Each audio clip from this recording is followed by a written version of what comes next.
अल्लाह आमीन। अज पिण अखड़िन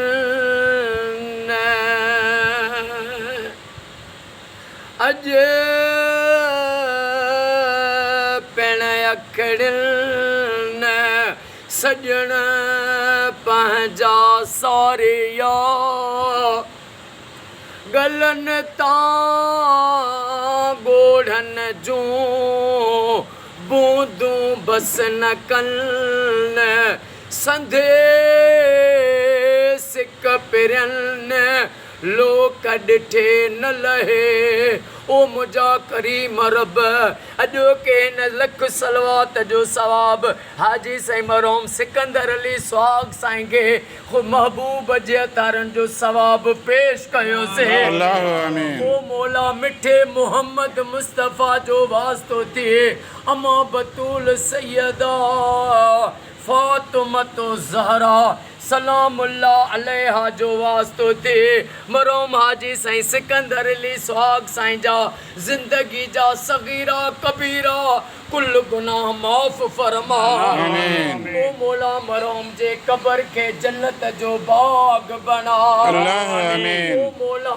हाजी साईं के ऐं वकार अली साईं के जन्नतुल फिरदौस में आका करीम जो पाड़ो गुलामी नसीब फरमा। अल्लाह आमीन। अॼु को जेको साईं जे शहज़ादनि साईं जे पगदार पुट इकरार अली साईं ऐं साईं जे नंढे ॿारनि हे महफ़िल कराई लख सलवात पढ़ायूं इकरार अली साईं जी ही ग़ुलामी पंहिंजी बारगाह में ख़ैर उहद जबल जेॾो लिखण क़बूल फरमा। अल्लाह आमीन। ओ मौला मिठे मोहम्मद मुस्तफ़ा जो वास्तो थिए इकरार अली सुहाग साईं खे इसरार साईं ज़ार साईं सभिनी भाउरनि खे मौला क़यामत ताईं आबाद आबाद फरमा। अल्लाह आमीन। अमा वॾी खे सिहत ऐं वॾी हयाती अता फरमा। अल्लाह आमीन। ओ मौला ए करीम हे घर ऐं घर वारा तुंहिंजी अमान में आहिनि हिननि जो क़यामत ताईं सॼण साम्हूं कजां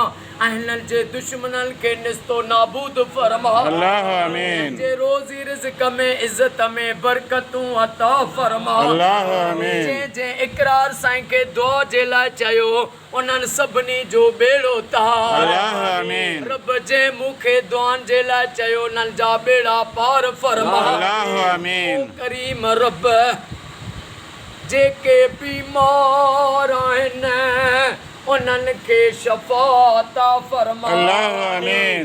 बे औलादनि खे औलाद अता फरमा। अल्लाह आमीन। बेरोज़गारनि खे रोज़ी अता फरमा। अल्लाह आमीन। सॼी काइनात सॼी दुनिया में हर सुन्नी शिया मोमिन जे घर में लख सलवातूं पढ़ियूं वञनि या दुआ क़बूल फरमा। अल्लाह आमीन। आका जी सारी उम्मत खे फ़िरके वारियत खां बचा।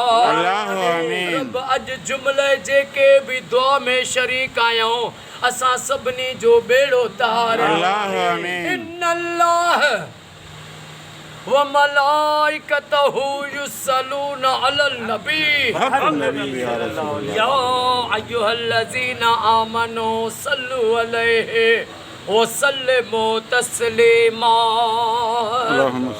अल्लाहुम्मा सल्लि अला मुहम्मद व आले मुहम्मद ला इलाहा इल्लल्लाह मुहम्मदुर रसूलुल्लाह नारे है